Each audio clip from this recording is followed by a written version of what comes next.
Have you ever been duped, scammed, had the wool pull over your eyes? I know we have a few times, especially when we were younger. Learning experiences, I like to fondly look back on them as. We had an individual in our life that was very influential, very trusted, and got us in a few different things that, MLMs and whatnot, but one was a nutrition thing. They had a book, and they had read this book and said, hey, you need to read this book and implement this. This is good. They never did themselves. We were the guinea pig for this. And this book was all about proper nutrition and really went on to only eat organics, stay in the organic fruits and vegetables. The GMOs and all this other stuff that's been altered is harmful for you. It's going to cause problems. Very close to dancing on a conspiratorial thing of altering DNA and all that, but not quite that far. And one of the things they talked about was pork. Do not eat pork. It's a filthy meat. Pigs eat everything and anything around them, and that's going to get into your body because that's in their meat. And that's what's causing you to be sick, feel tired, no energy. So we abstained from pork for a full year.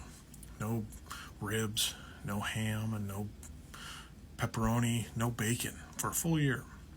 And then on Labor Day that year, my parents invited me over for a little barbecue. And of course, what was on the menu but pork, sausages, brats. Family loves brats. So Candy and I looked at ourselves and said, well, might as well try it and see if this thing's holding true. We haven't noticed much of a difference by abstaining from it.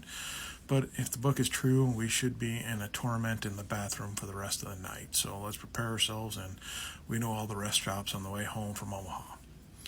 So we ate the sausages, and funny enough, nothing happened. And we realized that this was just a scam. This was a guy trying to put this idea out in the world and really didn't have any proper research behind it. And I have uncles that worked at the stockyards in Omaha, and they had hauled pigs, and I saw pork production and farms, and that had changed substantially over time when trichinosis was huge. They're regulated on what they can feed them and all this. They're not giving raw meats and just garbage and all that anymore. They're giving grains and everything else. It's regulated on what they're fed. So the trichinosis pretty much has been obsolete since then. And this was the big thing that was causing all this concern in this book. We were duped. But luckily enough, we weren't shamed for being duped. We learned a lesson. We came out of it and we're like, we were wrong. Apologetic, humble. And I say all this is because some people are being duped right now. In the faith, people think the Flintstone ideology is actually historically accurate, that people lived alongside of dinosaurs. The thing is that science has really proven that to be pretty much incorrect. It takes a huge leap of faith to believe some of the creationism stuff that goes on. And science has kind of a nice little thing tied together there that kind of can be seen as a little more logical of an explanation. All sorts of things in the faith that get proven wrong time and time again. And when we came out of the faith, we were humble. We were searching for answers, and we were welcomed with open arms. So much so that we were accepted into this group, and now I like to go out and share my truths that I've learned, to expose some of the falsities that I was taught. I became an ally.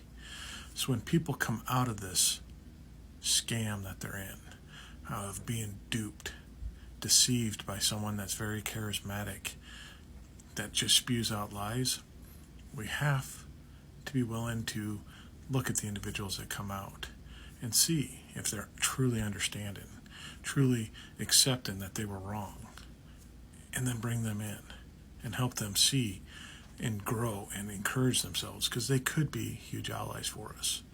We can't just shut them out. We need to be able to accept them with open arms as long as they're humble too. I understand some people might come out and say, nope, that was, and be just braggadocious about coming out and just plain old douchebags.